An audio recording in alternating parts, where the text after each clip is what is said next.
Good morning, good evening, wherever you are around the globe.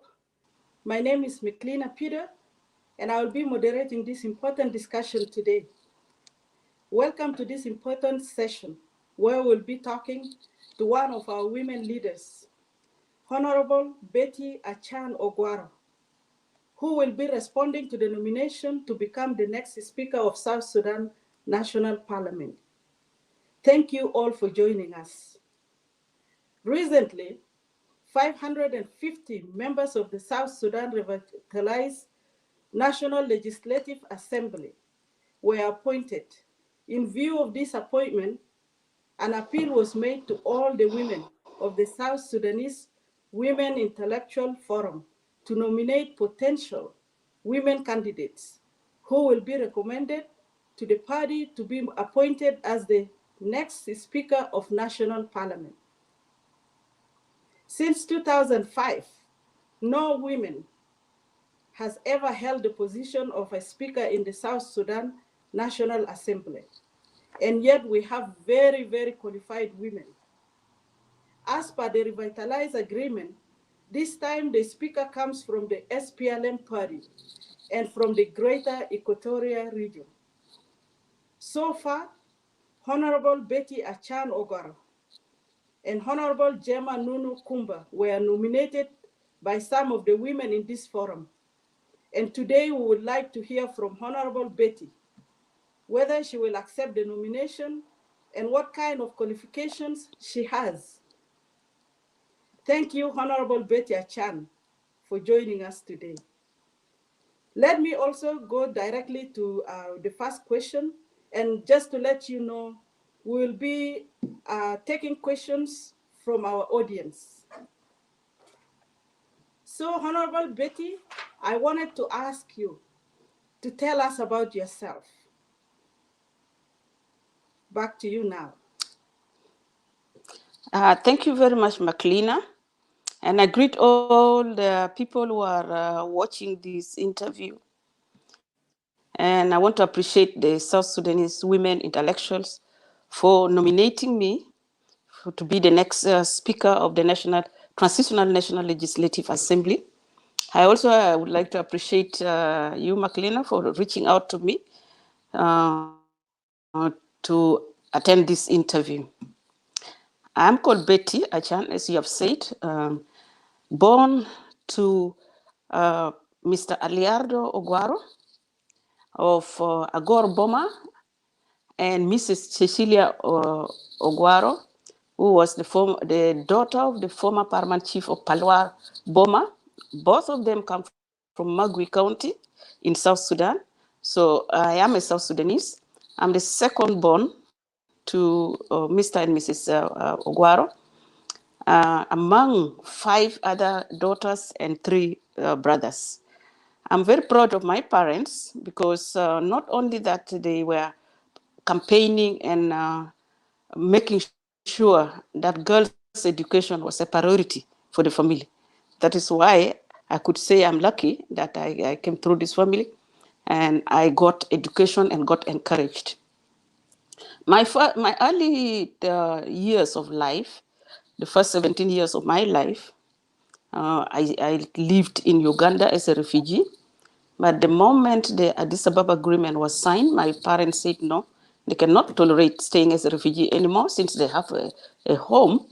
So we came back to South Sudan, and the siblings continued to their education, primary in South Sudan. I continued my education also in South Sudan. I graduated from Juba, from the University of Juba in the College of Animal Resources. But prior to that, I had attended veterinary science studies in Khartoum, and I graduated. But when I came to Juba, I had the interest of doing animal production also. So I joined the University of Juba. After graduation, I worked a little bit for 2 years in the Ministry of Animal Resources as the Director for Animal Production. Then I got a scholarship to go and do masters in postgraduate, first of all, in animal production, particularly specializing in dairy science. From there, I then proceeded to do masters in veterinary science in University of Edinburgh in the UK. in Scotland. After that, I was unable to return to South Sudan immediately because of the war and because practically, actually, I was pushed out by the government of Sudan because they came and bombed my house and bombed the old village in Kator. So I then pursued another master's degree in veterinary microbiology. After that, I worked in a central laboratory in UK. Then the university called me back to do research for a degree, for a PhD in general microbiology. I did that from 2002 to 2005 when I was called back by my community to go and represent them in the parliament in South Sudan. After that, I became a member of parliament representing, first of all, Magui County. And then in 2007, I was nominated again also by the community to take up a position of a Minister of Agriculture in Eastern Equatoria, which I did. And then I was a minister from 2007 to 2010. After the elections, I got elected back to the National Parliament in 2010. Then came the referendum 2011. After the referendum, I was again appointed a minister for agriculture, forestry, and cooperatives at the national level up to the year 2013. And I continued to be in the parliament up to today. So briefly, that is my life. Uh, Thank you. Thank you so much for all these services you have given back to our beloved South Sudan. And we really respect that. Having saying all what you have done so far, the women of South Sudanese Intellectual Forum have nominated you to be appointed as the Speaker of the Parliament in South Sudan. What will you do differently based on what you have done already so far? First of all, I want to appreciate the women for nominating me. And I also want to say, yes, I accept their nomination. It had been my interest to be the Speaker of the National Legislative Assembly because I know there are things that I really want to do differently, as you have said. Number one, we have a parliament which is actually dying out of its role of being uh, the watchdog of the government. So at the moment, the parliament is functioning uh, in a way that they are not very effective. So what would I do differently? First, I want to know if my parliamentarians know their duties, because now we are going to receive very new people besides the old ones that we have. They have never been parliamentarians at all. They don't know the procedures, they don't know the rules. So the first thing is to really train them so that everybody is on the same page. So the parliamentarians have to know their rules, they have to know the debating procedures, they have to know the do's and the don'ts of being a parliamentarian. So to me, I think that's the first thing to put the parliamentarians on the first track. Secondly, once you become a parliamentarian, even if you came through different doors and windows, once you become a parliamentarian, you are a servant of the people. So you no longer have to be a parliamentarian saying, I'm from SPLM, I'm from IO, I'm from. You are a parliamentarian for the people. And that is ideology that I want to really instill in the minds of all the parliamentarians. That once you are there to serve the people of South Sudan equally, irrespective of which party you come from. If you want to serve your party, you have your party offices. You go to your party office, discuss your party politics, and see how the party can advise you to serve better in the parliament at the party office. So all the parliamentarians must really learn to be nationalists rather than party partisans. So that is one thing that I would want to do differently. I've been in this parliament since 2005. I have not had a speaker that tells the parliamentarians that you are here as one body and you have to act as one body. You have to discuss the issues and not the people. You have to discuss the issues and not who brought the issues and which party did that person come from. So if the issue is for the benefit of the people of South Sudan, everybody should discuss that issue and agree on it. If it is not for the benefit, you can also say, no, this is not for the benefit, because it is the issue that matter, not the party that you have come from. The party is important to make you as a stepping stone so that you can reach the parliament. But once you're in the parliament, please be a parliamentarian for the people, with the people, and by the people.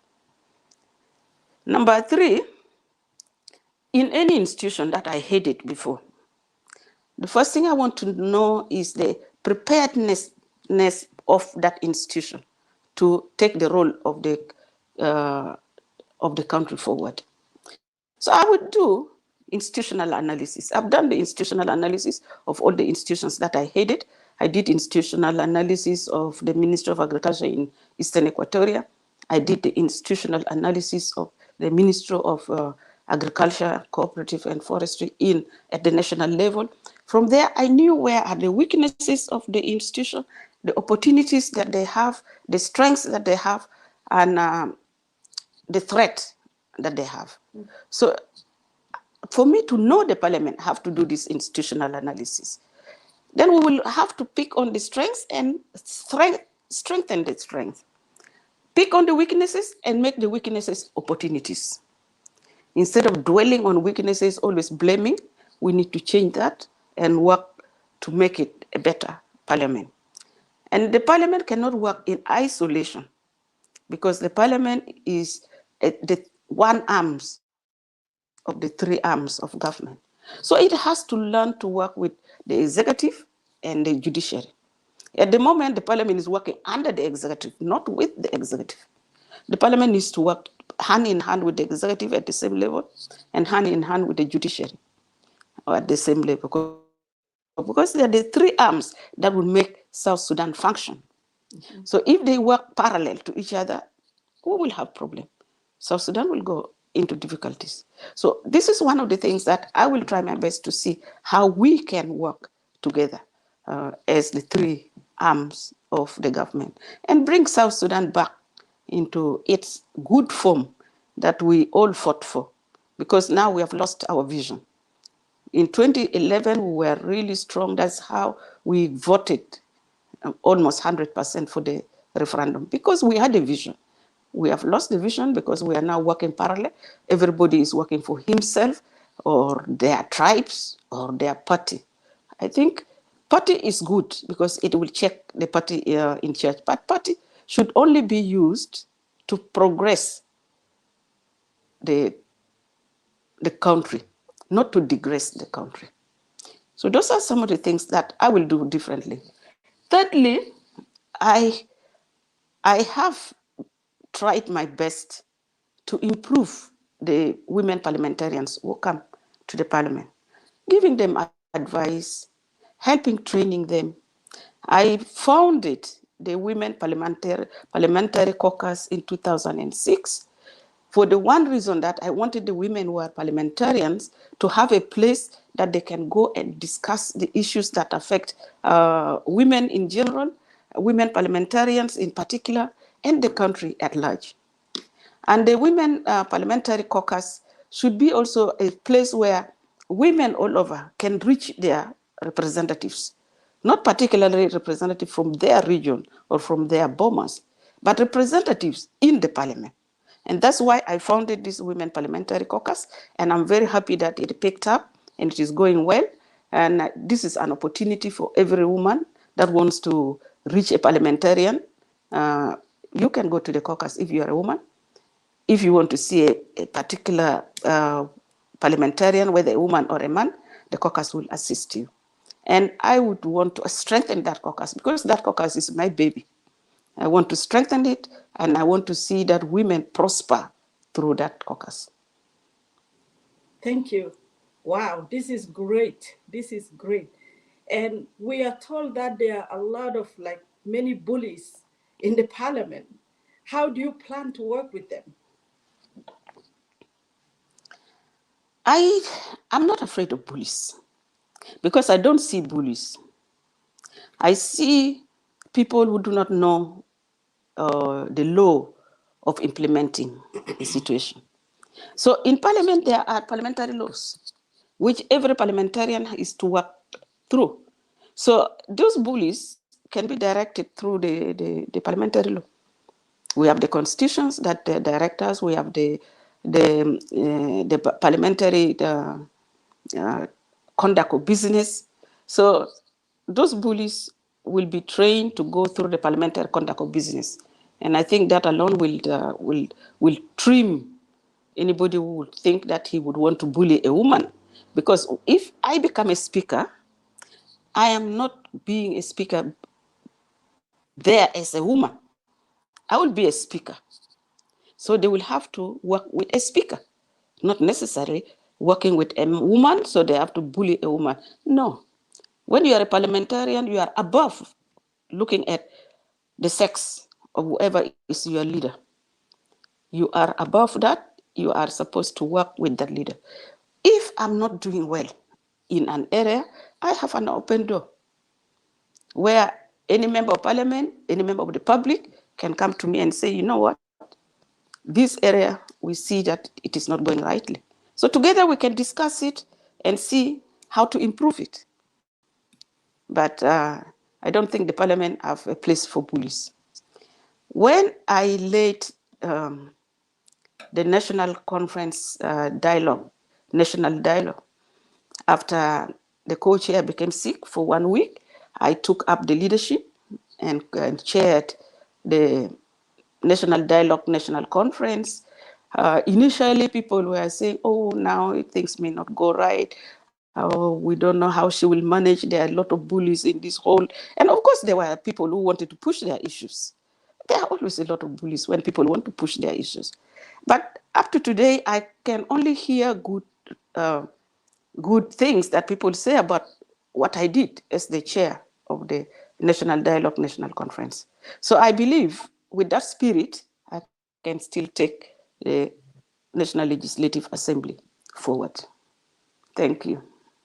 Thank you so much. We have a question from the audience. The person is asking, uh, how will you or what will you do differently to have those people who are seated at the back benches of the parliament to get to speak, since they were elected or nominated? They have never said anything or never even spoke or contributed something. What will you do to have them come up and start speaking and deliver what they were elected or nominated to the parliament to come and do? In a parliamentary sitting, you don't force people to speak, but you can encourage them to speak. So what I would do differently is encourage those who have not been speaking to speak, but also I'm aware that a lot of things are discussed in the committees. And usually those who are silent in the main hall, they contribute a lot in the committees. Sometimes they will think, I have already said it in the committee, and there's no need to repeat myself here. So it will be two ways: to encourage them to speak up, to encourage them to speak in the committees, but also it takes me back what I will do differently. When we first started the parliament in 2005, in the conduct of business, all the issues which are tabled are given to the parliamentarians 72 hours ahead of time, for them to be able to read it, understand it, or research about it, so that when they come to the hall for discussion, at least they have an idea. So this has gone wrong. Now we get agenda at the gate as we are entering the parliament. Sometimes it is so bulky, you have not even read it, and they won't want you to discuss. So this I would want to change. I would want to go back to the conduct of business, which says you give agenda to the members of parliament at least minimum 48 hours, minimum. But if you can give them by 72 hours, it's better to give them opportunity to read, digest, and then understand it when they come to the hall.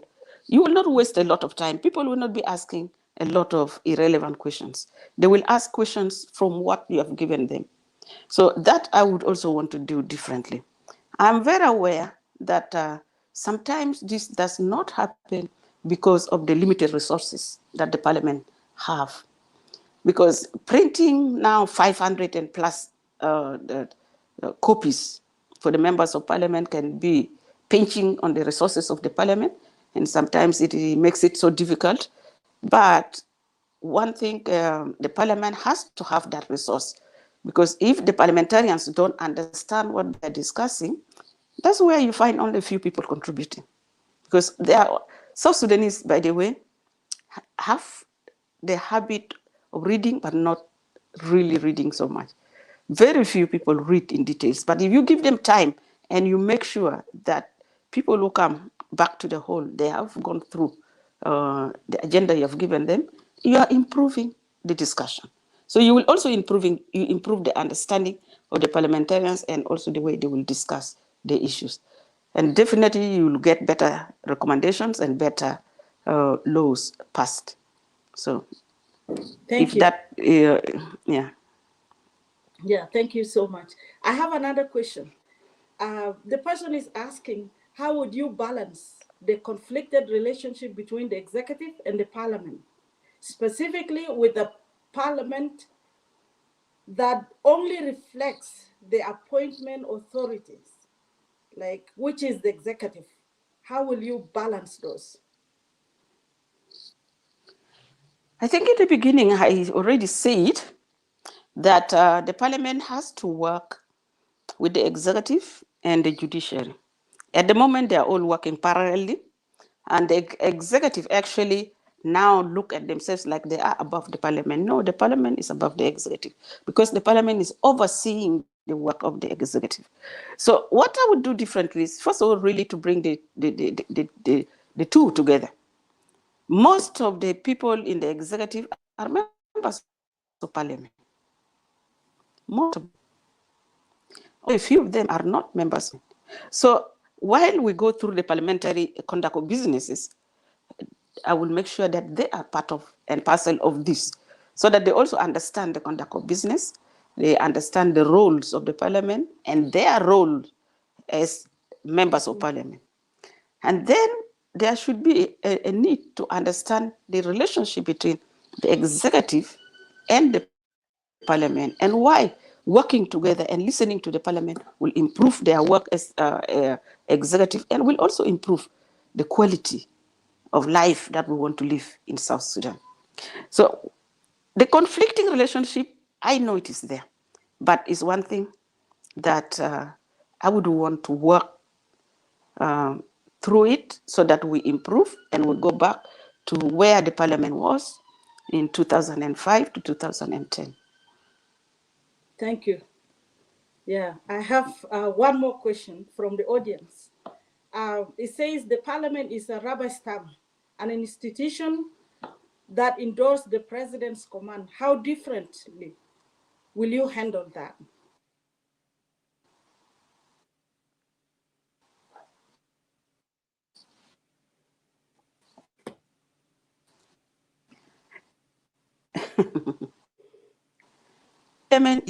And not if the president an issue, in most of the cases, by the way, the president's meant to be discussed. So I will encourage the members of parliament to discuss freely, without fear and without favor. I want to appreciate President Salva Kiir when he initiated the national dialogue. The first thing he said was, I want to know from the people what has gone wrong. So I want them to discuss without fear and without favor. And I want the security organs not to arrest anybody. And that's why people during the national dialogue spoke very freely, without fear, without favor. They said what they thought went wrong. They said what they think should improve. And that's how the parliament is supposed to be. Once you are inside the parliamentary hall, you are supposed to say things without fear and favor. not to be against anybody, but to improve the situation, to discuss the issues. You are not there to discuss individuals. You are not there to discuss the president. The president is the president for everybody. The president wants the best for South Sudan. The president cannot do everything.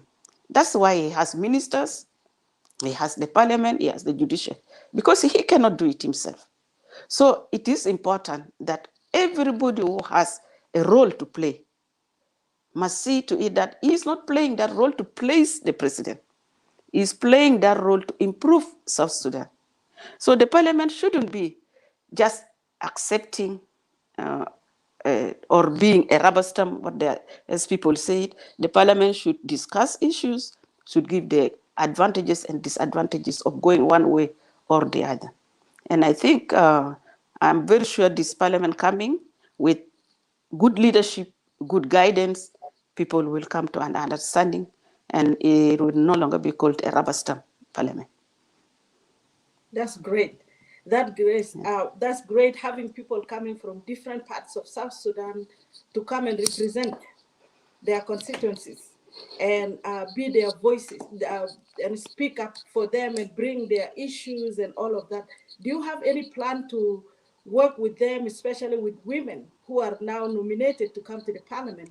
Like, I know you mentioned earlier that you will do some training to bring them in to know the guidance and rules of parliament and all of that. How will you ensure that when they go back, they really go and deliver and like to their people who are supposed to be really supported? Because, like, for example, we have population of South Sudan, most of them are women. How will that like really be translated on the ground once these people are like going back to their constituencies? Yeah, as I said earlier, if you are a parliamentarian, whilst you are in the hall, you discuss the national issue. If you are at the national parliament, you discuss the national issue. But every parliamentarian is given opportunity. We have a recess every 3 months where people are to go back to their constituencies. This is where each parliamentarian goes back to his or her constituency to work with the people. And when they come back, the practice we had was when they come back, they have to report to the bigger parliament what they have done on the ground. What did they find?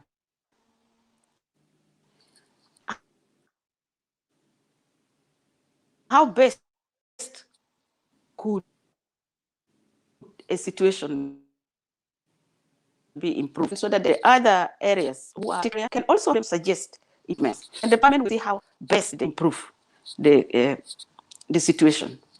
How will I work with the women?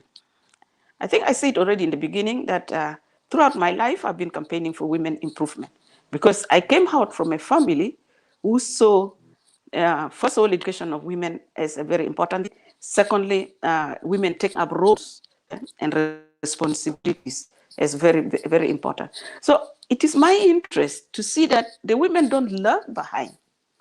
Women should go side by side, as the song says, side by side, the main. If come speaker, as did to encourage the women who are in the parliament, train them, work with them, sit with them, encourage them to go out and reach out to the other women in the country. As I said before, we have the Women Parliamentary Caucus, which will be open for any woman to come and share with the women parliamentarians. And I will hear them. I will be with them. I will listen. And my job is for them to come, talk to me, bring ideas. We share the ideas together and see how we can progress. I know, like in 2005, we came to the parliament. There were among the women, there were people who spoke very good Arabic and didn't speak English. There are people who speak very good English and don't speak Arabic. And in the parliament, sometimes we get the issues both in the both languages. But English is our main language of business. I encourage quite a number of women came from the villages who didn't know English to go back to study English in the free time after classes. And I can even mention a few names whom I'm very proud of today. They joined Jamajuba in the afternoon. Those who didn't know English, now they can say, yes, speaker, no, this is wrong. They speak now relatively good English. They can read and understand an issue. Where they don't understand, we have translators in the parliament who can help them. So my idea is to see that a parliamentarian who comes to the parliament must leave the parliament with something that he or she can take back home. Women particularly, they must leave the parliament proud of themselves that now they can discuss issues of the country without English. Because there are opportunities for them to improve. The opportunities are in South Sudan, so they can always do it. And we encourage them. We have the Women Caucus. If we do analysis and we find that is one of the things that really is necessary in the parliament, it will be one of the things that I will embark on to see that the women so that they can discuss it at them, and they can also see, for example, the budget that is brought for the discussion in the parliament. Unless women understand that they should look at the budget with a gender eye, that budget will always be brushed through. What do I mean by looking at the budget with a gender eye? Different ministries really have something to do with women in one way or the other. The major ones may be like Ministry of Health, Ministry of Agriculture, Ministry of Defense. So in their budget, how they women? No budget has Ministry of improving the maternity ward. Ministry of Agriculture in improving women in agriculture. What budget has Ministry of Defense put in defending the women or supporting, how do I say, to prevent conflict? Because women are the people who suffer. If conflict continues, women continue to suffer. So what budget have they put?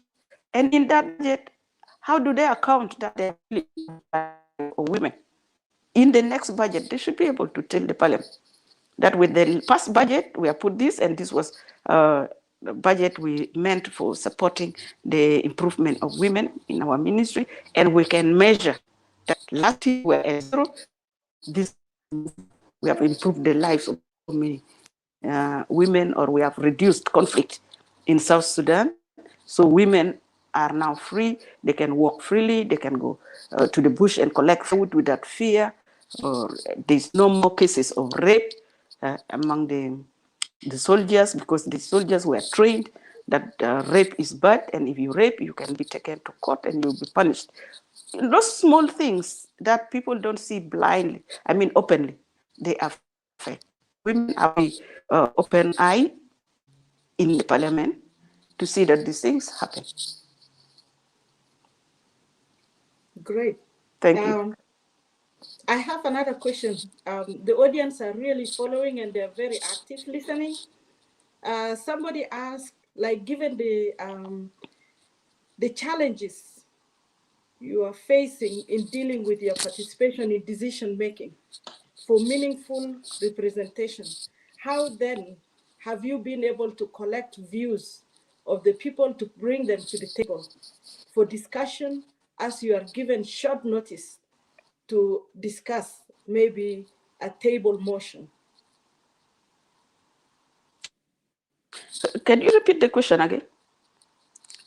The question says, you are already facing challenges in dealing with your participation in decision making for meaningful representation.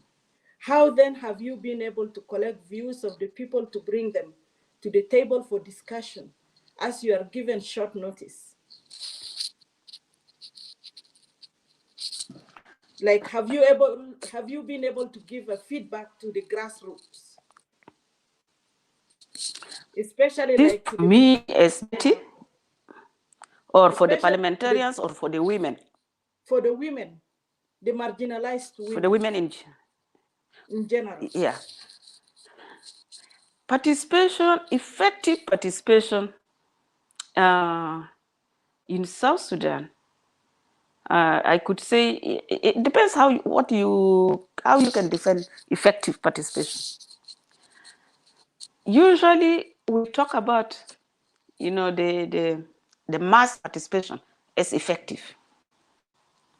Mass participation is not necessarily effective, but it is useful. We need to have a high number of women in order on a situation. Like we are calling for 35%. It's because we want the number. We want the number because once we have the number, we know we can impact the situation. But South Sudan is a very male-dominated. We have really brought this to bear on the men. Simply because we women also, we have been making the mistake of always talking to ourselves.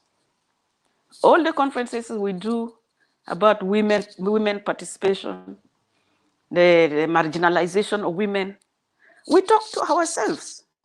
We just bring women together and we say, now how can we participate? And all the reports I have are about the difficulties.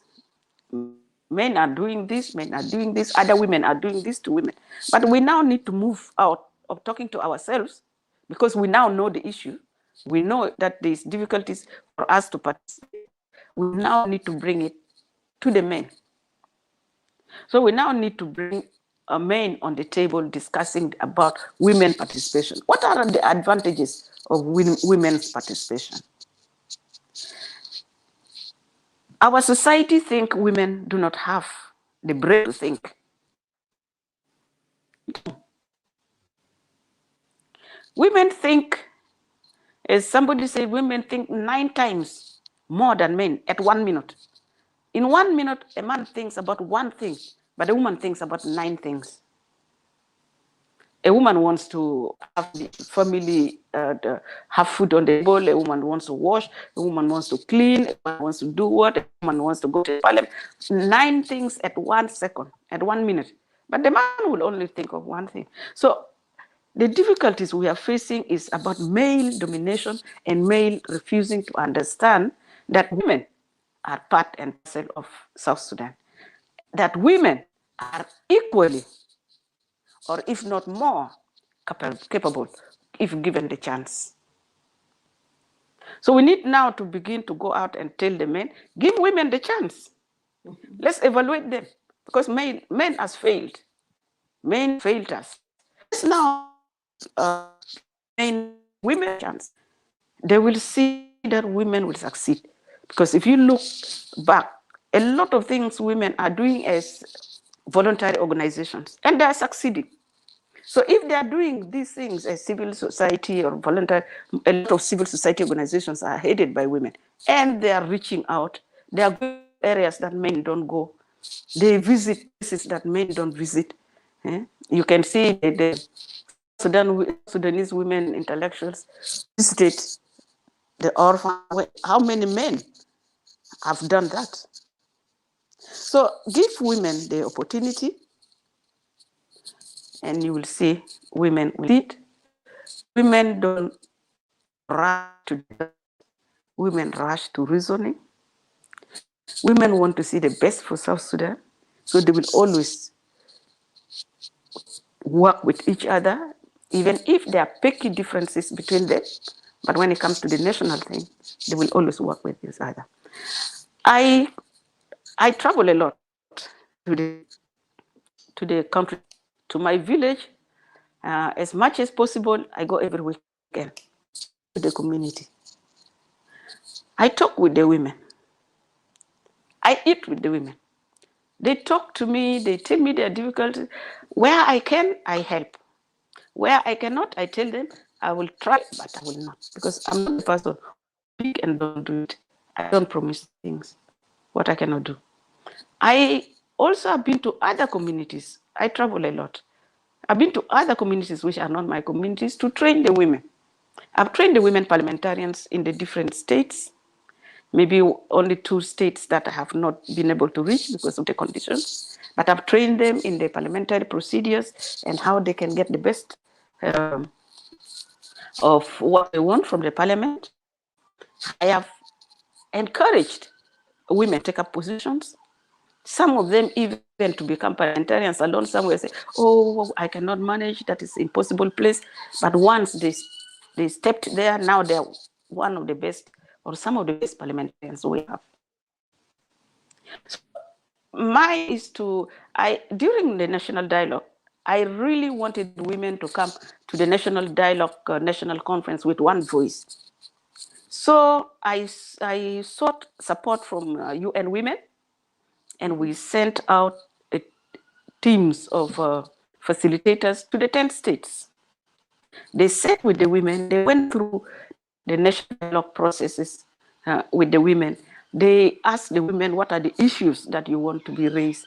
They coached the women and said, if you are not selected to go to the national dialogue conference and your sister is, please encourage your sister and give the issues to your sister to take along. Yes. The national dialogue. So I sent out people to the states. They encouraged the women. They got the information. They got the issues. They came back with the issues. We compiled them, and I also pushed some of the issues through the secretariat that it has to be brought onto the table. So I would women to improve themselves because I know men will not support women, will bring women down. But we need to open the eyes of men that it is important that men encourage women to work together with them because it's for the benefit not only of their family, their communities, but for South Sudan. And the mess we are seeing now would not happen if women come together. Thank you. Thank you. It is really our duty, like you said, as women, we don't need to talk to ourselves. We need to involve the men in our conversation and educate them because it seems like they are just living in their world. We need to bring them to the table, talk with them, and share our plans, share our ideas, and then we'll reach to a conclusion that we are really needing. Given the situation now that we, like Women Intellectual Forum, have really nominated you and they saw these all great potentials in you, do you have any message to tell them? Again, I want to say thank you so much for nominating me. My message to the Women Forum is that really, because I've seen the way people were discussing and how they all supported me wholeheartedly, they really need to stand together for this. And they shouldn't have divided messages. If they are going to nominate me to the president, their voices should be one. And if they decide that they would not want to nominate another person, also their voice should be one. Because what is dividing us is the different voices we take to the leadership. Women would talk one thing in a forum, but the moment they go out, men will begin to disorient them. Men will begin to tell them, this of you or this person you chose is not good. And then they will begin to sway. Be firm in your nomination. Be firm in your selection. Be firm in whatever you want to do, now or future. Be united. Discuss the issue within the forum. Once you have agreed within the forum that this is the way forward, don't change. Go with it. And once you succeed, don't leave. Say, for example, if you succeed and I'm nominated a speaker, don't leave me hanging there. Be close to me. Work with me, inform me, advise me, bring issues, and I work with you. Because also what I've seen is, I've been a minister twice, I've seen is, before you become a minister, people are behind you. But the moment you are appointed, they disappear. They will leave you alone. Even when you try to call them to be close to you, they will leave you alone. No, women, we need to change that. You see, men work together. So why are women not working together? Let us begin together. Let us begin to filter up so many potential women in South Sudan, and there are so many jobs available in South Sudan. Let us begin to work behind every woman to get a good job and be a leader. Let us begin to lead this country.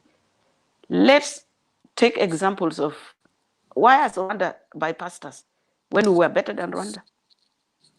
Why don't we now work hard to bypass them?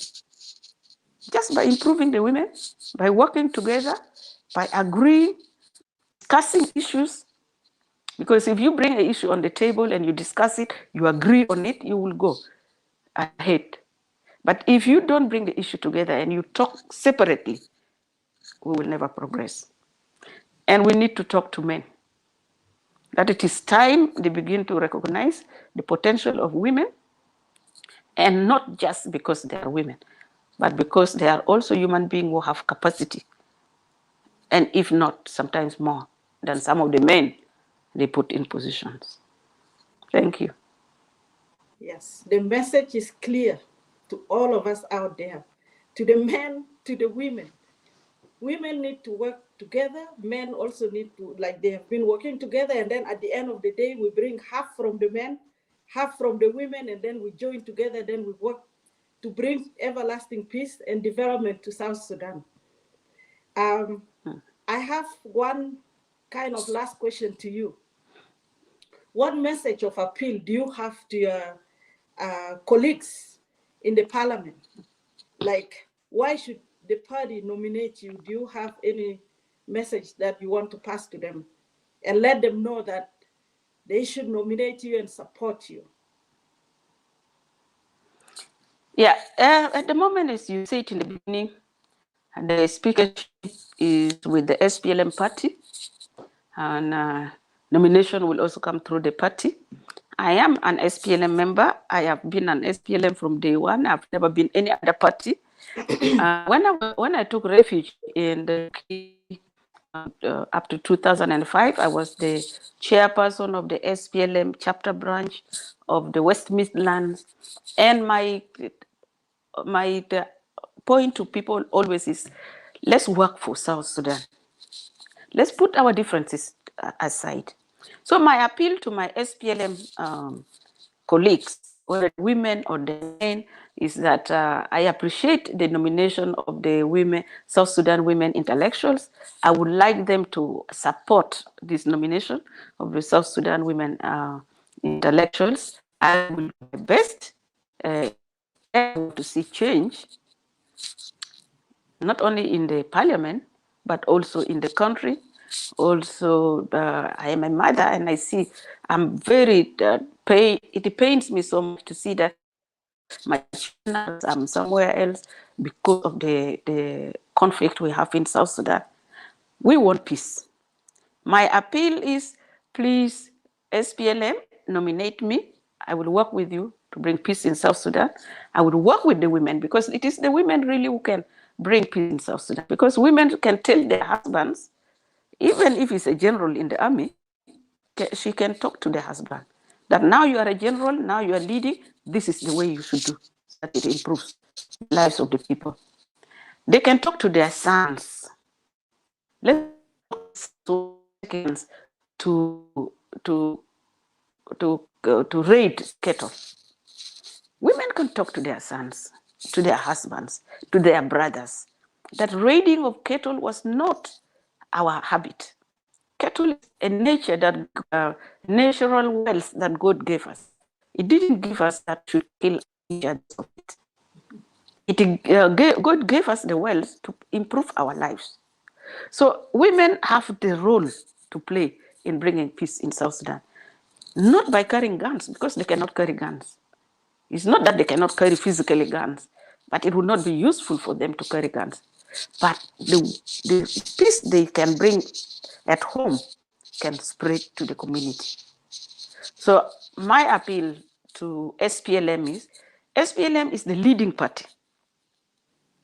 So SPLM should do its best to bring people together.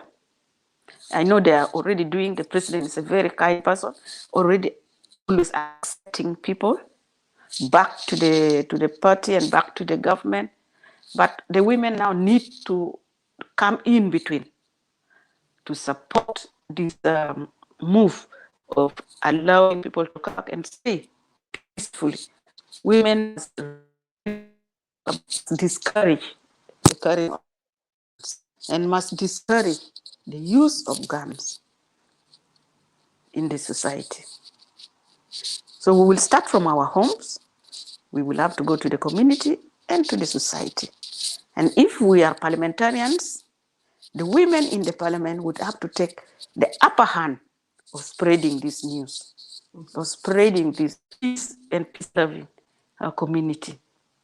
So I will do my best, even if I'm not there, I don't become the speaker. I will work with the women that we have to spread the issue of peace, peace, peace in South Sudan. I think we have had enough death. We are reducing the small already population for really no cause. People tend to prefer cattle and kill human being. We now need to tell the women need to tell the men that prefer the human being than animal, because it is the human being that will make your life better. It is your brother that can improve you, that can support you. So as a member of parliament, that would be my message throughout to men and to women. And I will work with the women to see that we spread that information and strengthen it in the parliament. And if I become, that would even be one of the priorities of the work that I would do. Thank you so much. You're welcome.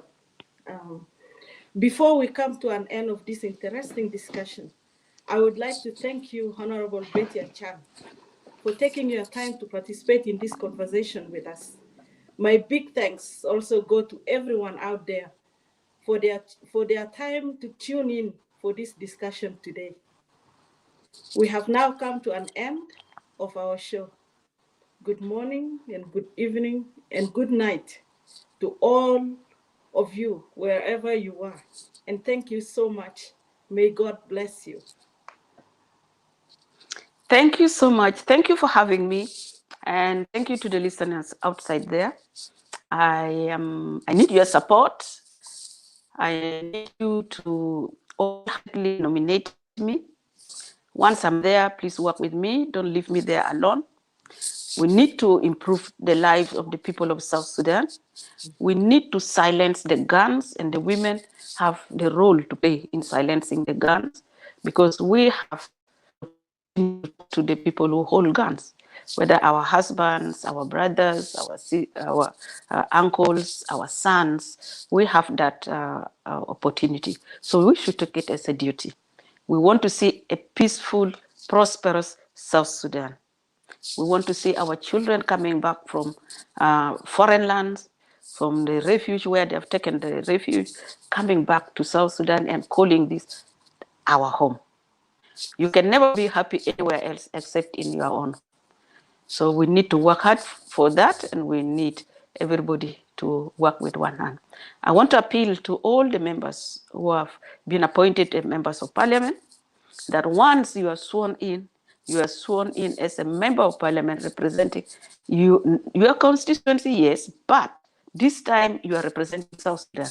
You must discuss issues with the eye of South Sudan, not with the eye of your party, not with the eye of your tribe, neither with the eye of your community. You have that opportunity to improve your party, because you will have recess that you can go and work with your party and work with your community. Be receptive to everybody, whether that person is coming from a different community or not. If the person has an issue that needs to be discussed in the parliament, be receptive, bring it forward. There are committees of the different categories that you can take those issues to, and it can be discussed. I want to thank you so much. See you next time.